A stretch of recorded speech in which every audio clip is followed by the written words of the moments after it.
Many businesses are pouring time, money, and energy into customer experience, but only end up with maintaining the status quo. Here's a secret. If you keep doing what you've always done, well, you know the rest. We talk about the importance of innovation in every aspect of our businesses. So why aren't we talking about it when it comes to customer experience? And that's what we're talking about today on Marc Haine Live.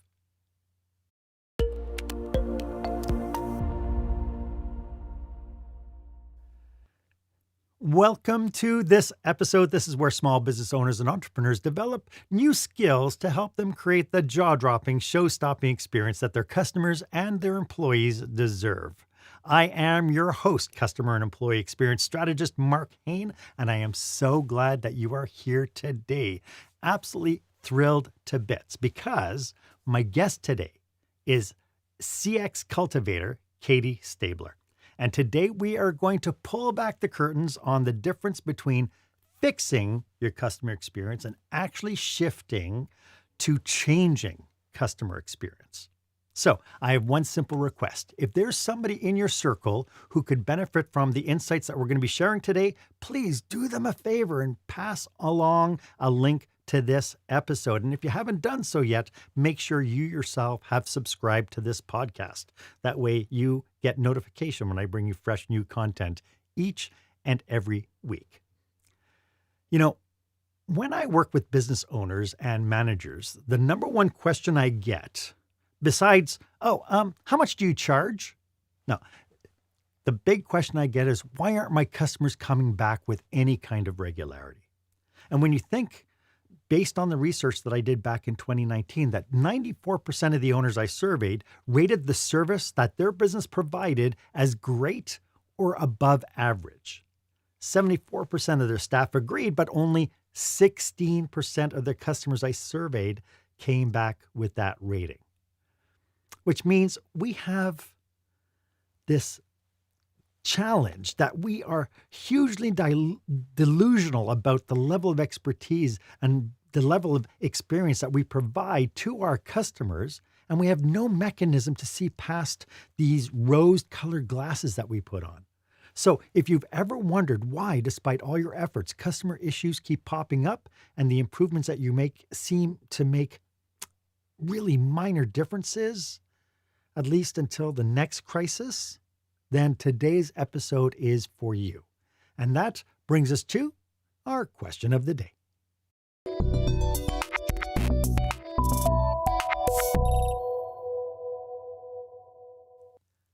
So when it comes down to your customer service and customer experience, are you simply just fixing the problems as they arise because you're just trying to get back to what you've always done? Or are you driving real change that moves your businesses forward?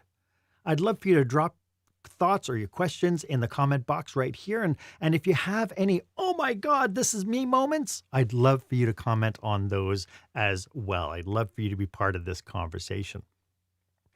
As I mentioned, joining us today is someone who truly understands the ins and outs of customer experience and has dedicated her career to helping businesses thrive through innovation. Katie Stabler is an internationally recognized CX thought leader, ranked number 5 globally in 2024, and is the co-author of the Amazon best-selling Customer Experience 2.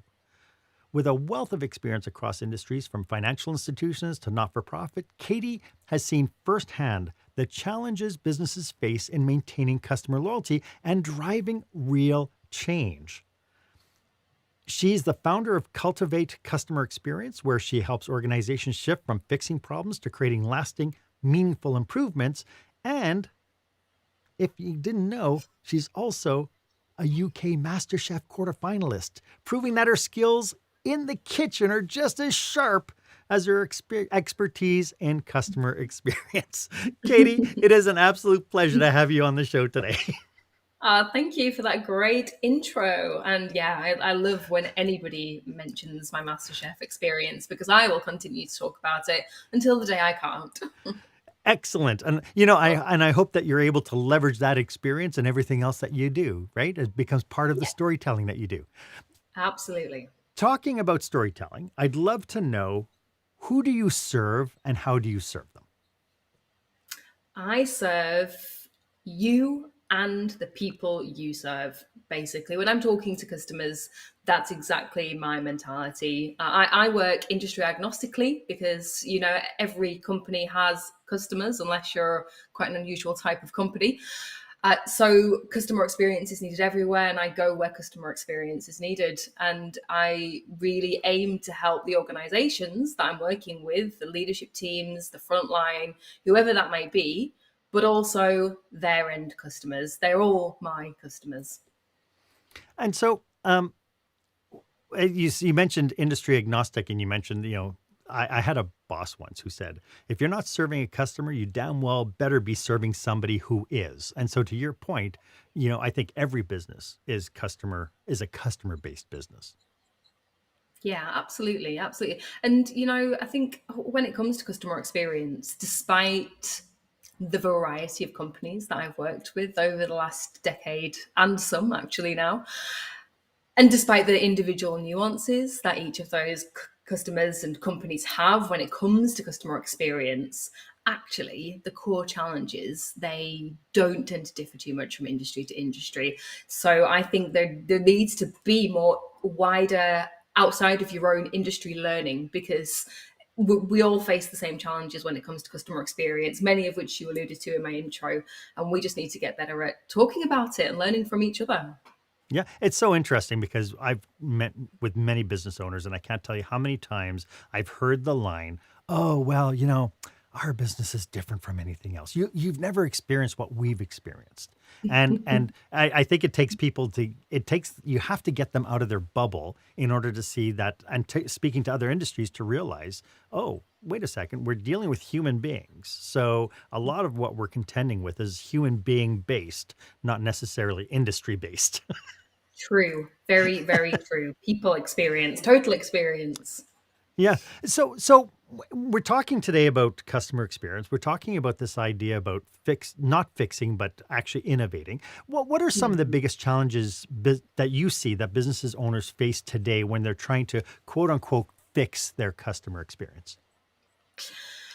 Ultimately, the big one is working reactively rather than proactively. And going back to what we were just saying about industries facing similar challenges, I have seen very few companies who genuinely work proactively because we are all so gosh darn busy. We all have such limited resources. So we tend to be jumping where we're needed and firefighting. And that kind of reactive approach to work, it doesn't enable us to be innovative. It doesn't enable us to think differently because we just don't have the time, space, or energy to look at insight or to think in a different way. So I think a stand out, there's multiple reasons, but stand out working reactively as opposed to proactively is a big challenge companies face. So, for those tuning in, when we talk about this idea of trying to fix customer experience, can you share an example or a couple of examples of what fixing looks like?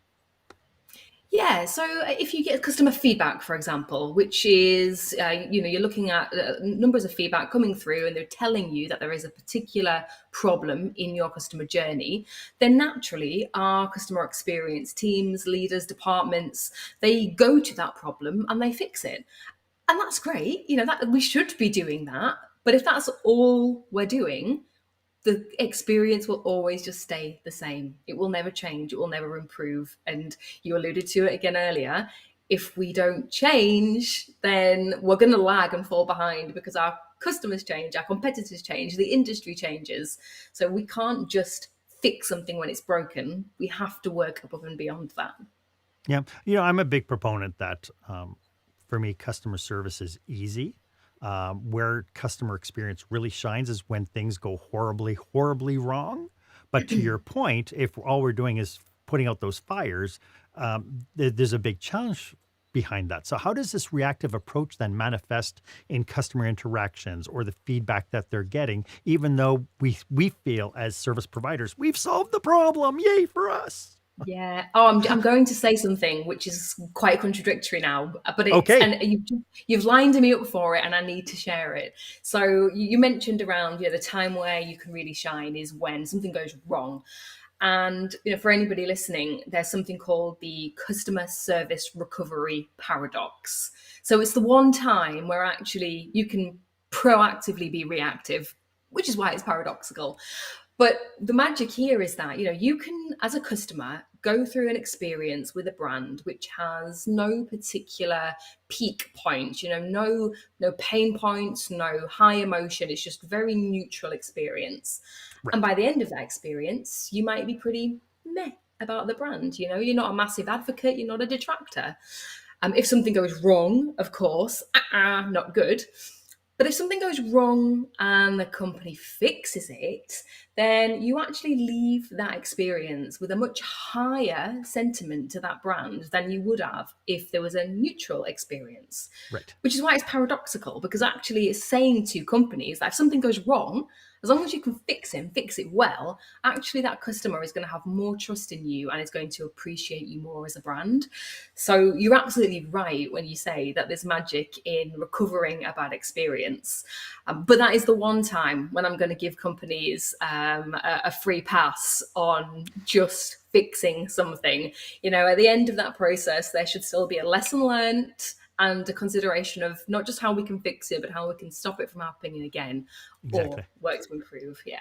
It's funny that you mentioned that because I teach and I put in my book that there are actually three reactions that people will have to your service. One is, oh, that's a shame, or hey, that was really great, or nothing, absolutely forgettable. And so for us, some people are saying, we have our standards, our definition, and so on, and everybody, we make absolutely sure everybody's treated the same, and everybody walks out with, we're very, very efficient.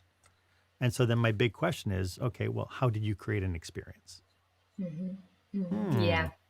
Yeah, and I work on this framework, which it's so simple. But if companies can utilize it, then you're going a long way in creating a good customer experience. And it really is just the three S's: so success, satisfaction, and sentiment. And if any interaction you can engender all three of those, you can, success is just achieving your goal as a customer. So whether that's, pay a bill or whatever you're aiming to do. Satisfaction is, having the omni channels that are available to you, being able to contact them in your own time, it being, pretty pleasant experience. You can get success without satisfaction. You could pay your bill without having a good experience. But then, to your point, what's memorable about that? What's, if your customers are only ever having transactional interactions, how are you ever going to create a good customer experience? So if you can get that third S in there, that sentiment, if you can engender some kind of positive emotion, then you've cracked it. That's what you need to do. I love that because we talk endlessly about how in the sales cycle that the actual purchasing decision is made emotionally. And so what we're saying is not only are we looking for the sale to connect emotionally, but we're looking for the whole experience to connect emotionally. So people walk away and go, that was a great, like I had a great time with that, or that was a lot of fun, or I went to this coffee shop and I couldn't believe how they treated me. Yeah. Yeah, that Yeah. just does something. Yeah, for something. And I do know that there are customer service or customer experience people out there saying that it's unreasonable or unsustainable that you can exceed expectations every single time because whenever you do exceed an expectation, it just sets a brand new bar for what the expectation is. And people will measure you against that. Is that a fair statement? Yeah, yeah, but I don't think it should be a blocker or a reservation to trying. You know, uh, Even if you think about it in its most logical term, some of that doesn't entirely resonate. So the coffee shop example is great. I've got a local coffee shop that I go into, and there's a particular lady named Cheryl. I know her name because I took the time to learn it, because every time I go in, she is just the most lovely person. Like the way she speaks to you, it's so comforting. And she continues to do that. Now, I'm not looking for more every time I go into that coffee shop. I don't want her to be better. She's just great consistently. So I think Consistency is important. And yes, great. If you can continue to do things that surprise and delight, why not? But it really isn't about that. It's just about being consistent and deliberate in the experience you deliver. A lot of times on this show, we've been talking about how really the business community from when I grew up, like I entered the workforce in the late 70s. So that's just dating myself that I'm the old guy in the room here. But I back then it was all very transactional. I worked for McDonald's and it was all this is what you had to do, da da da da da. And there wasn't a lot of opportunity to start thinking and bringing your personality to the forefront. In fact, I found a lot of times we were pushed down from being our personal authentic selves at the counter because you took 30 seconds longer with the customer. We have a big lineup and so on. So it was very almost industrial aged and so very transactional. And now we are in kind of the relational age where relationships seem to be counting more points than any other aspect of interaction that we're having with our customers. Again, is that a fair statement? Yeah, definitely. I mean, and it's so interesting that you say that because we're talking about being relational in a time where AI is exceeding everybody's it's like top of the priority list. So, two kind of contradictory terms there. But when you look at all of the data, maybe because AI is so prominent and because the conversations around it are so intense and so many companies want to do more with less, fair enough. But Yes. maybe that's why that whole relationship piece is coming to the top more, because actually people are starting to appreciate that it might not be there for us, for much longer. I'm not saying that, of course, AI is going to overtake all customer and human facing interactions, but just the thought of that even being a potential possibility, maybe people are thinking about how important relationships are now. Yeah, and I think we see it in some of the transactional businesses that we see. I mean, Starbucks, for instance, make sure they take your name down, right? It used to be you had to pull a ticket. Okay, you're number 63, and they'd, go through and go number 59, and you're like, oh, I'm number 63. This is taking so long. But now they're actually, okay, what name can I put there? And they're actually calling you out. It would be nice if they did other interactions rather than say, yeah, I have for Mark. And here you go. And then you walk off. It would be nicer to turn that into more of a conversation rather than just a tag you with a dart kind of situation. But it's nice now that we're no longer just feeling like, okay, well, we're just a number. Yeah. Yeah, absolutely. And that's the key, right, to personalization. You can go over and above that, but ultimately it's just making the customer feel like a person and not a Mhm. number. And I'm working with a telecoms company actually, and in this age of really prolific AI use or progression towards that digitalization of service, this particular telecoms company in the UK, they are making sure that it's a people first approach. So if as a customer you want to speak to a human, you don't have to go through cumbersome web chat to get there. You don't have difficulty trying to find a contact number on a website. They make that speaking to an actual real human super, super easy. There's other alternatives if you want self-service, but unlike a lot of companies which are trying to direct people away from humans, this particular telecoms company are saying, no, it's human first. For as long as Love you it. want it, that's what we'll do. I would even challenge them to change the phrase from human first to human always. Human always. So for I'll the take that back to them. yeah, excellent. Don't thank me. It's all a public service. For the leaders tuning in today, what warning signs should they be out looking for to indicate that their organization is merely kind of just teetering on this edge of crisis management and maintaining status quo? What are some of the signs that they're seeing at the front end, through their middle management, through their corporate culture? Well, I suppose one of the cultural things would be prioritization of customer experience. So, actually looking at where you're spending your budget, how much of your budget is going towards customer experience, as in how much dedicated resource have you got? Because one of the biggest challenges and one of the reasons we end up working so reactively is that actually a very small proportion of the expenditure goes to customer experience. And if you're not willing to put money where your mouth is, then you're only going to get a limited source from that. So I think budgetary spend is important. I think another thing is to look at your continuous improvement pipeline and even just really, really simply do an exercise, which is what is working on a fix, what is working on an improvement, and what is working on genuine innovation. And that should give you a really early indicator as to whether you're working reactively and you are just fixing things when they're broken, or whether or not you're actually forward and future thinking.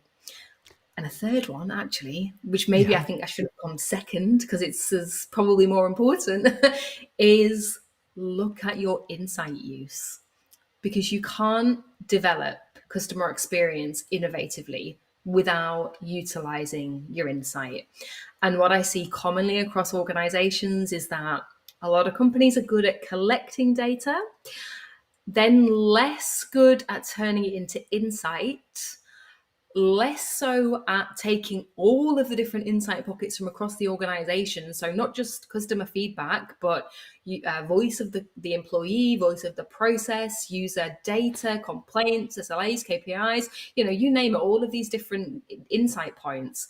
Very few actually bring this together holistically. And so we end up as companies making somewhat erroneous decisions based on the data that we're just not using effectively.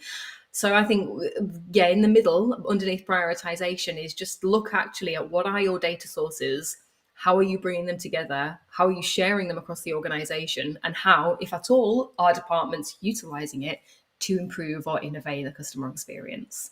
I'd I guess love not that. many would say yes.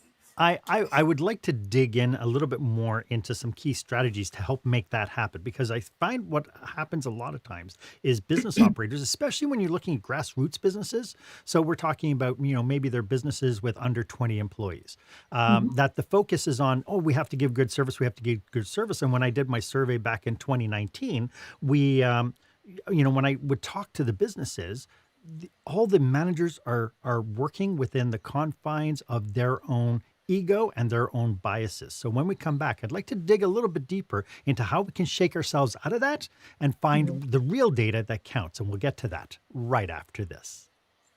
When the spotlight shines on your business, are customers applauding or yawning? In other words, how is your business performing? Make your business a star with the new book, Lights, Camera, Action: Business Operational Excellence Through the Lens of Live Theater by Marc Haine. Marc uses his business and acting experience to help you see your business like a live show, so you can create a performance your customers will never forget. Buy Lights, Camera, Action today at your favorite online retailer or directly at marchaine.com. Welcome back. I am here with CX cultivator Katie Stabler. Katie, you have a book as well. You were a co-author of a book. You want to tell us a little bit about that? Yeah, customer experience two. It's part of five now. I believe customer experience five has just come out.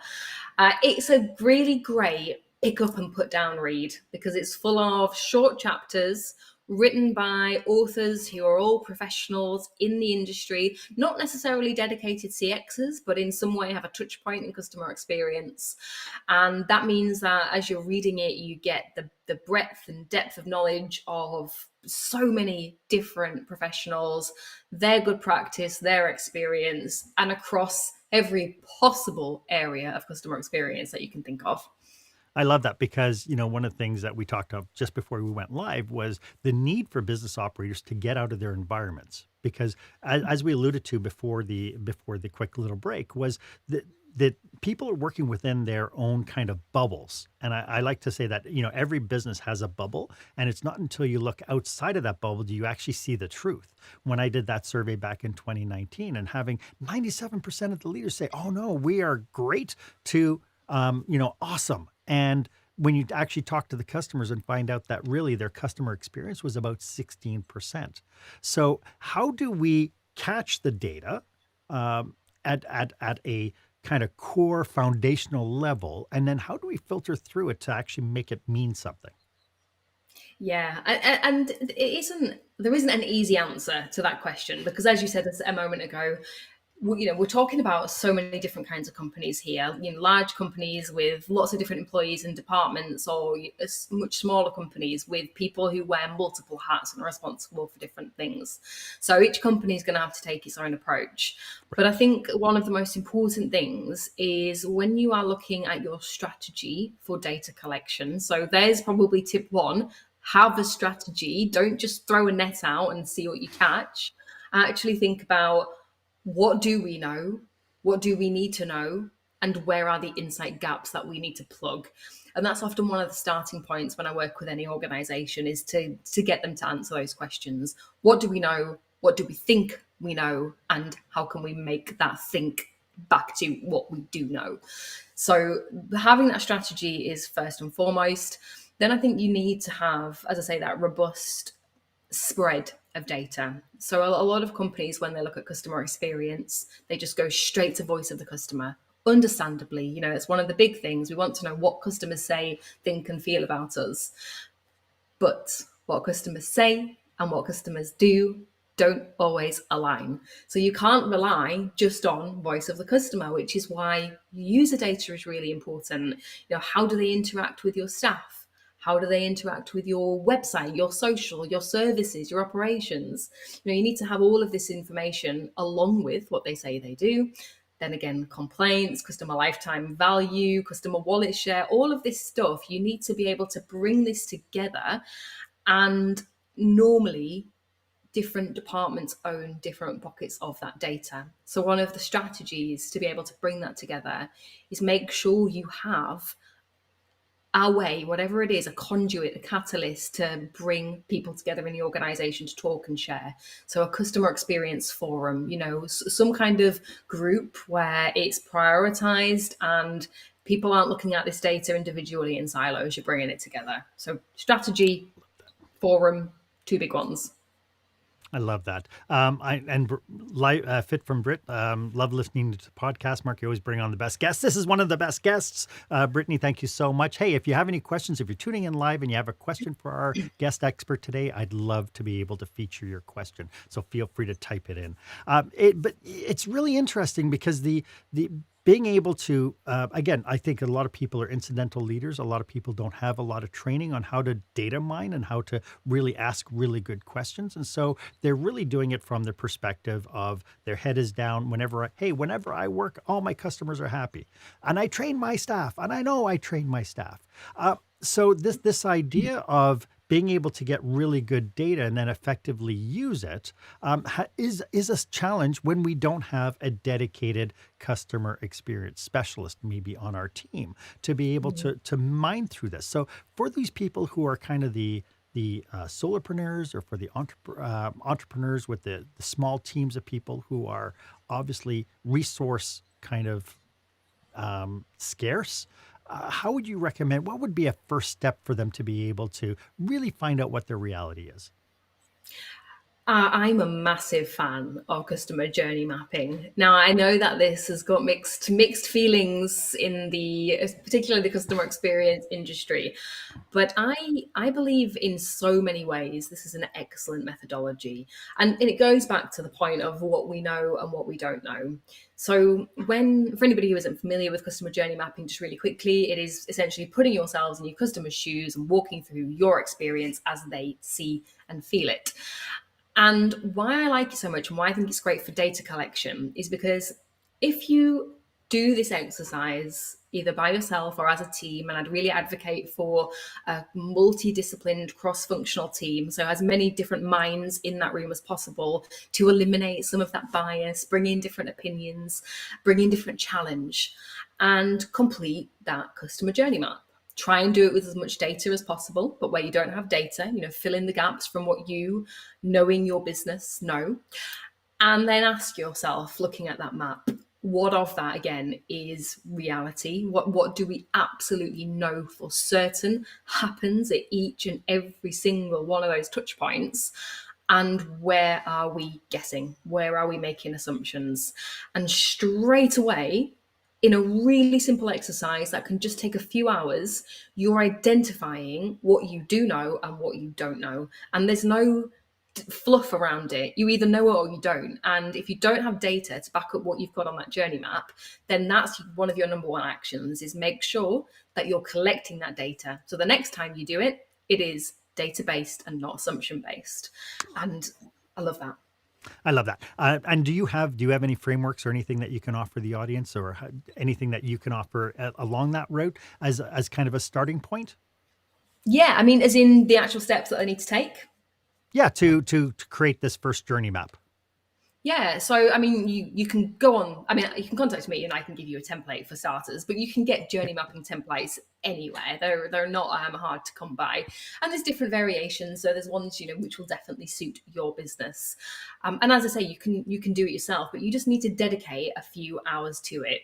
If you have the capacity and the resource to bring in a consultant, then you know that it's going to be well facilitated and it's going to be done right.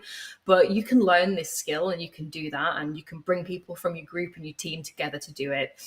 As I say, you need a few hours, depending on the complexity of your journey. Ideally, starting, you would go full end to end.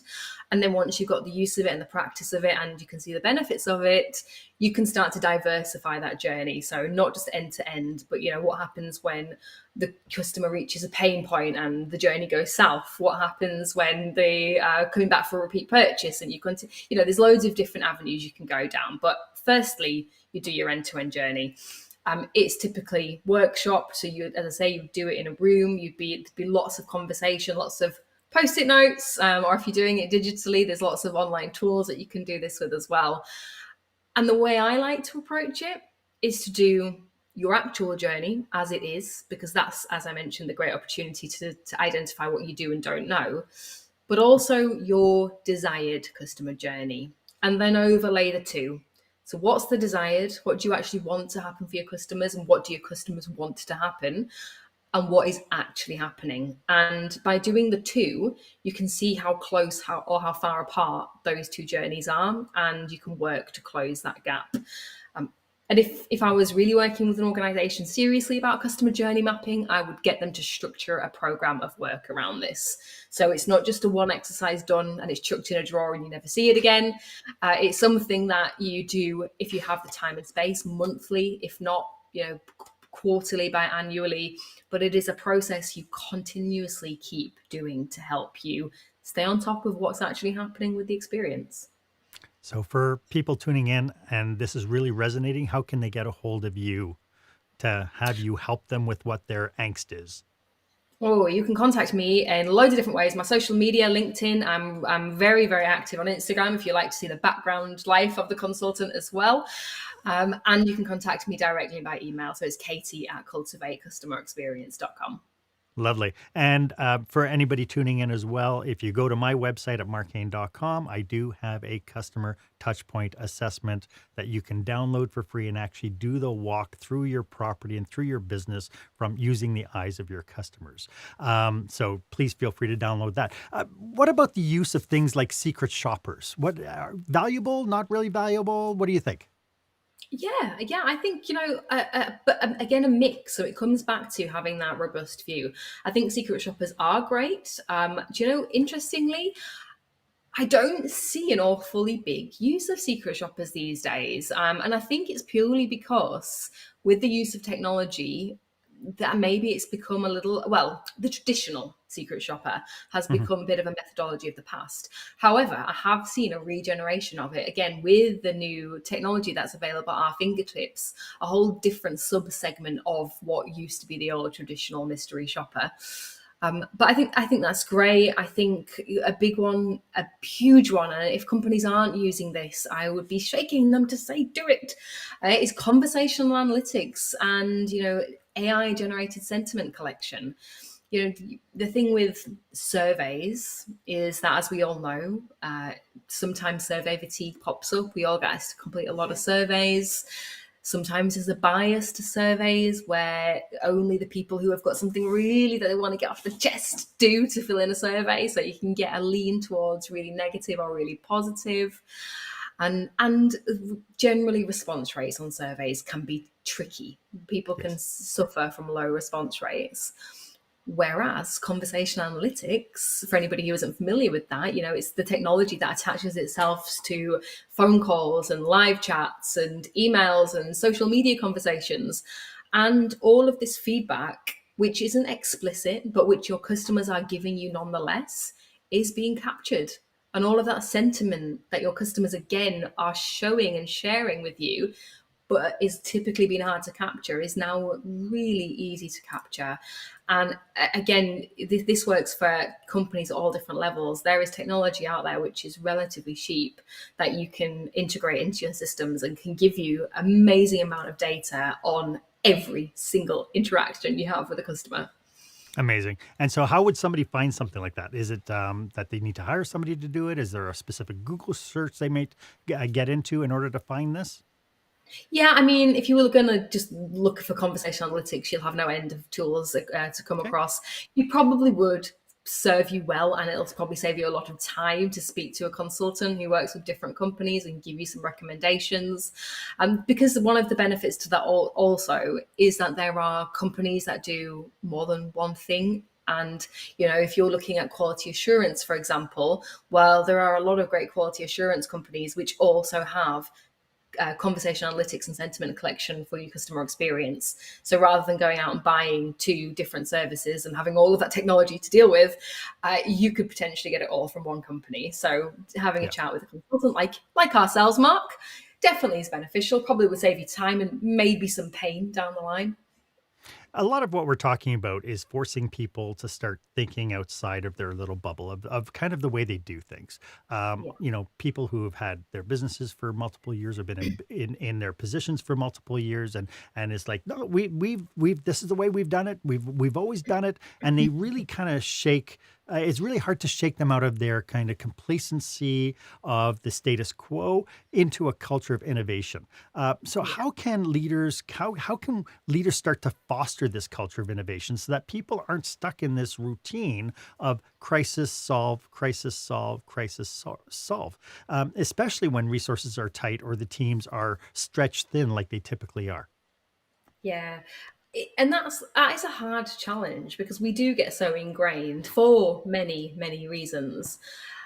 You said it right at the beginning, to actually empower your team is one of the best gifts you can give your company.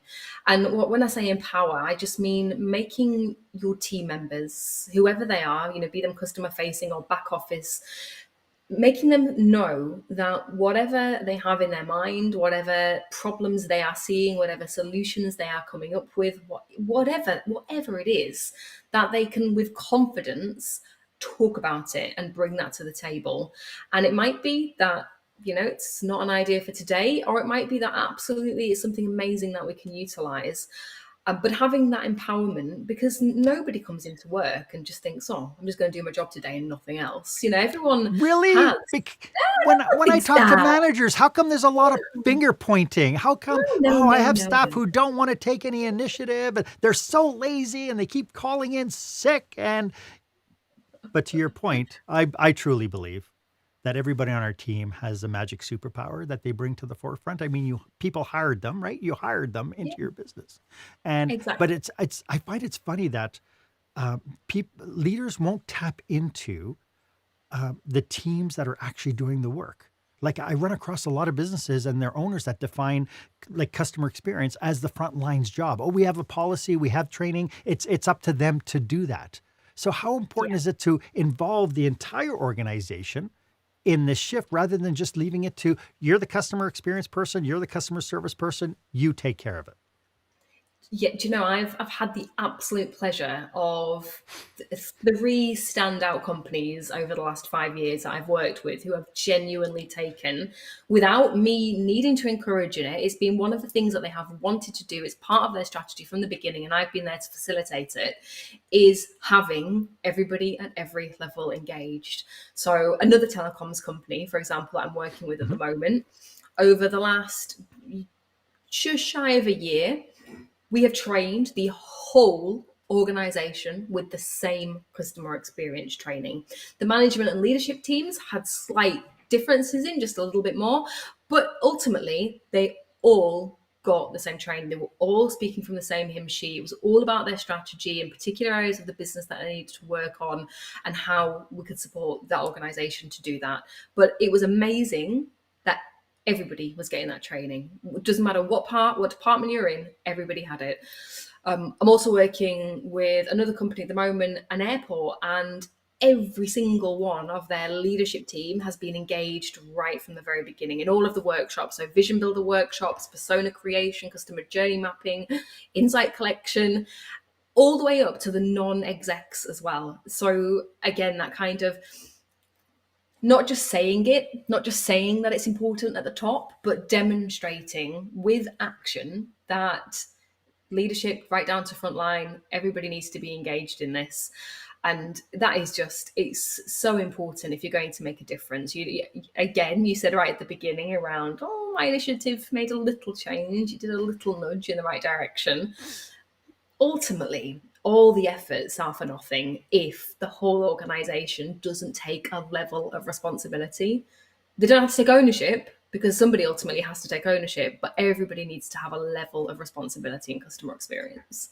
I love it. And it's so important. I can't tell you how many times I've been brought into organizations, especially earlier in my career, where I was brought in to organizations to say, yeah, my staff need customer service training or dealing with difficult people or whatever. And then I would get into the room and it would be only the staff. And then the staff is like, I wish Steve was here to hear this because, he does blah, blah, blah. Or, my supervisor, John, he should be. And so I got to the point where I made it a contractual obligation when people brought me in that the leaders and the frontline leaders responsible for the teams I was training had to come into the training as well. And the interesting thing that I found is when you bring people together and have these conversations, it's not only about what you want in the aspirational customer experience, but you start talking about corporate values. And that becomes the seed for how we react to everything. And all of a sudden, your supervisors and your managers are now becoming servant leaders within the culture.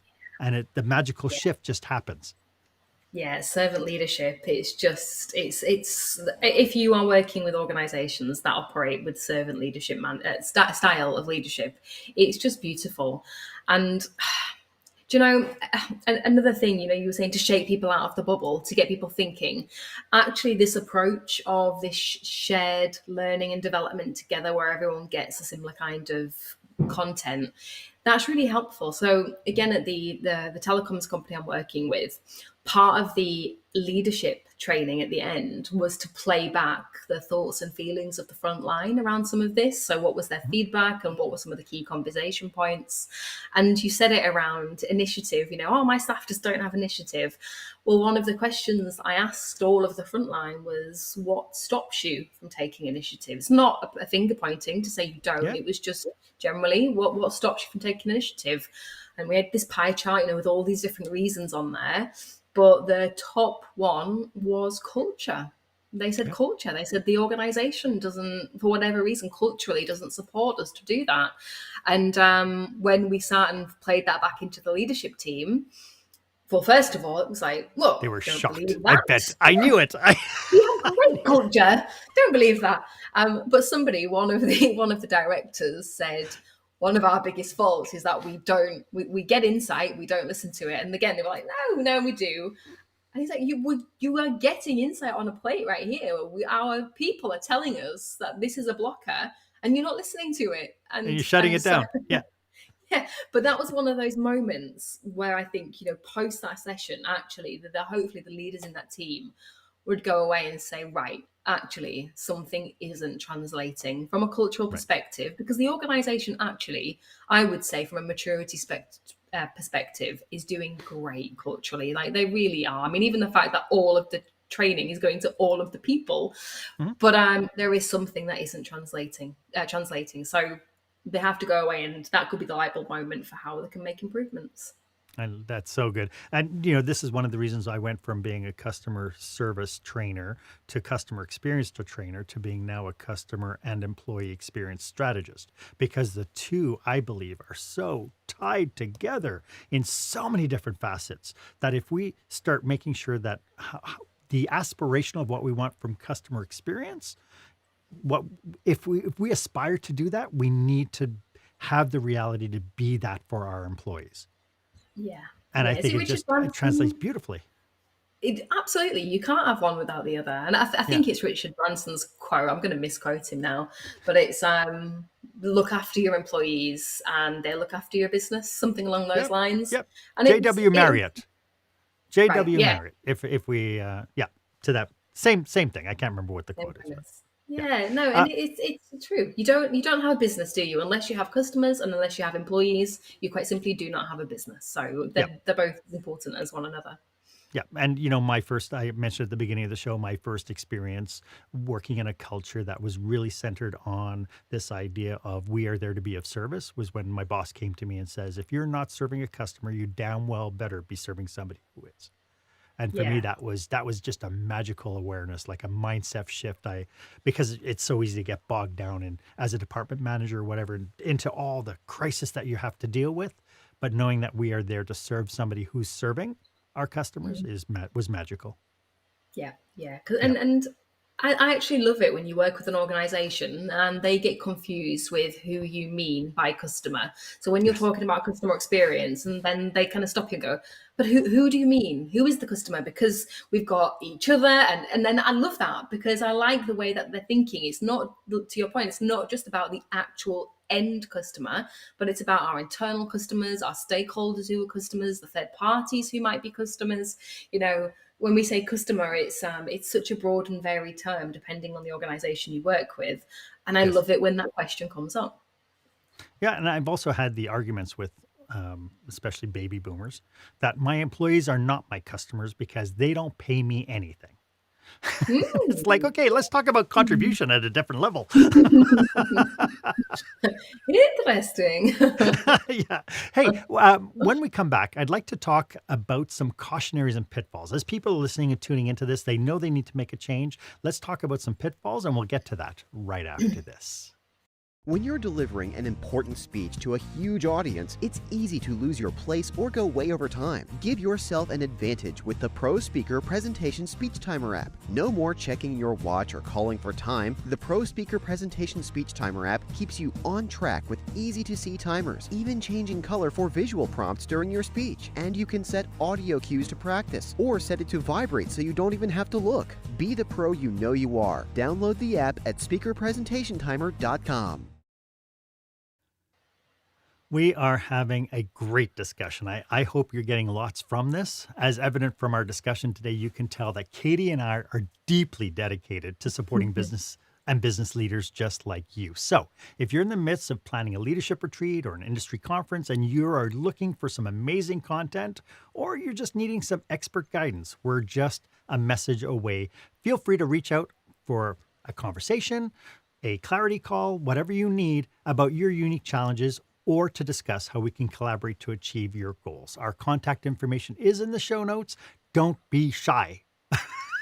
So, having said that, what are some common obstacles that you find businesses face when trying to drive innovation within their customer experience? So one we've already mentioned, but I feel like I have to bring it up again. It's insight. It is insight, insight, insight. Like just honestly, you cannot be innovative around your customer experience if you don't actually understand and know what your customers want, what they are actually experiencing, and what they expect. And it's this is so prolific right now because again, with all this use of amazing technology at our fingertips, we often jump into the whole technology is the answer, but wait, what's the question again? So I think I feel like that little dit sums it up perfectly. We jump to the great new sexy shiny technology. Actually, is it serving our customer experience? If it isn't, it's a waste of money. Why are we investing in it? So insight is the biggest pitfall.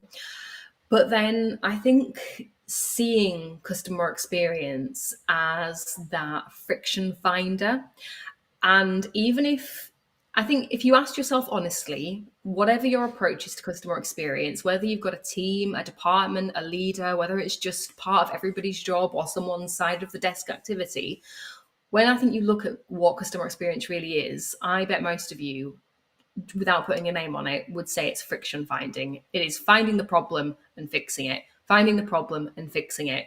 And honestly, if we keep just fixing problems, we are going to be buried beneath fixes because there will be no end of things to fix. And we are then going to miss opportunities to truly innovate. So I think the second pitfall is just getting yourself out of the mindset that customer experience is there to identify problems and fix them, because it is way, way more than that. Yeah.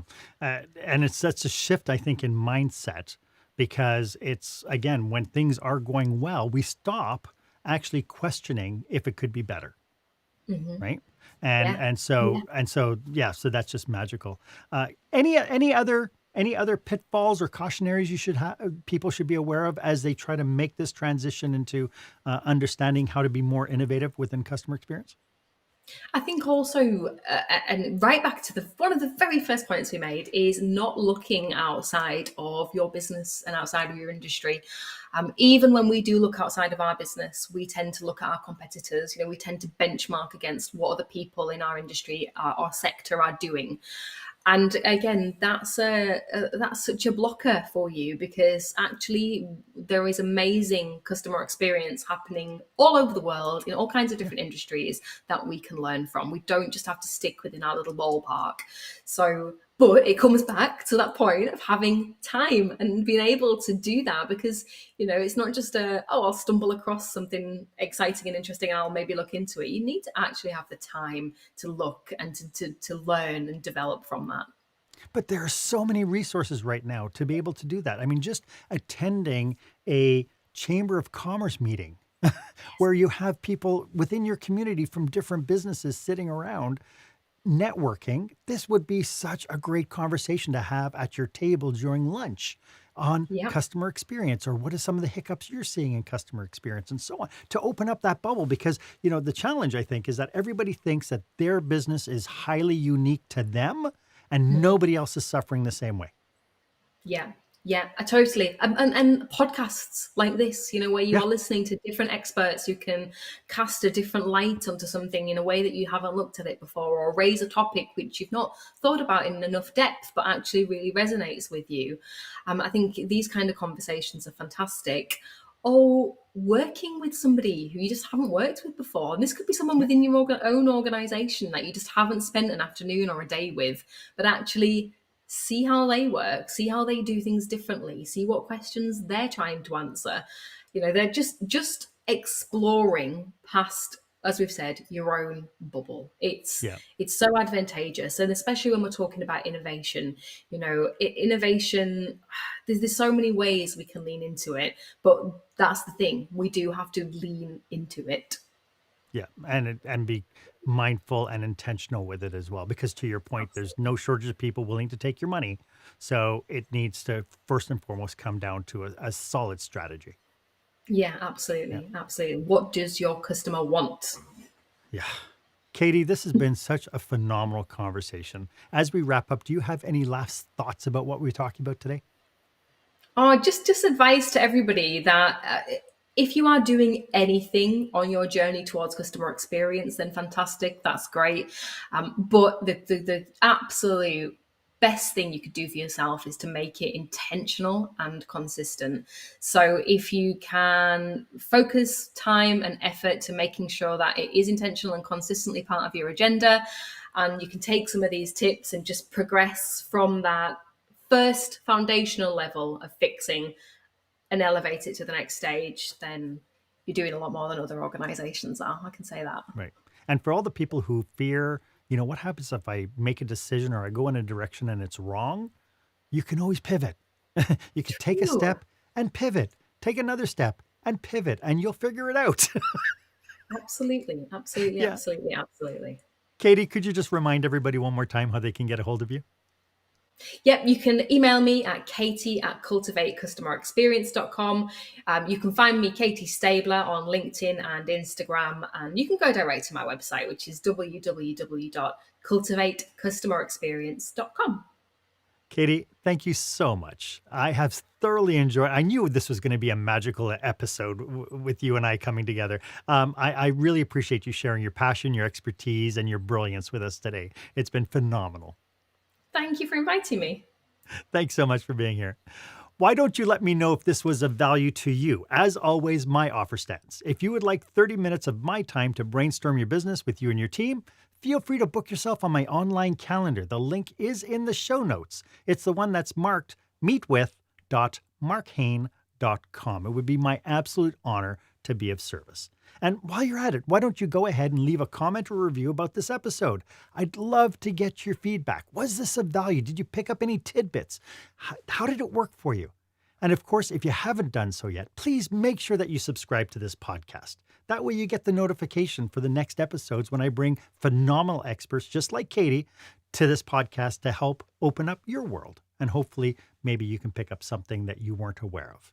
Thank you so much for joining me today. My name is Marc Haine. I hope you stay safe, stay healthy, and I hope you dare to be the exception.